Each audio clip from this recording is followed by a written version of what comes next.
మీరు జూసుంటారు Asia cup గెలిచినప్పుడు anchor 'Bumrah' వాళ్ళ వైఫ్ చెప్తాంటే నేను వినింటి. ఎంత గ్రేట్ అంటే మన 'రింకు సింగు' మేనిఫెస్టేషన్ గురించి మాట్లాడుతున్నాడు జూడి.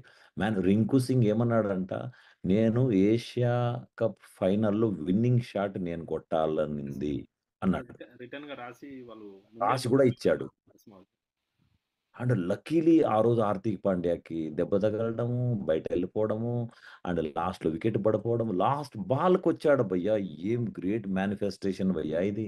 నమ్ముతారా? నమ్మరా? యెస్. మచ్. రన్నింగ్ రన్నింగ్ ఏమంటారు? Winnowing runs by me. Winnowing runs కావాల్సిన రన్‌లు మాక్సిమం రన్స్ నా వల్ల ఉంటాది. విన్నింగ్ స్కోర్ జేస్తాను అని జెప్పాడు తిలక్ వర్మ. కొట్టాడు భయ్యా! Yes mouth. ఆ తర్వాత ఇంకోడెవడో జెప్పాడంట ఏంటది? Unbeaten Asian champions. ఒక మ్యాచ్‌లో గూడా ఇవి మ్యాచ్ జరగడానికంటే 6 సెప్టెంబర్‌కి ఇచ్చిన మేనిఫెస్టేషన్. నమ్మండి కొద్దిగా.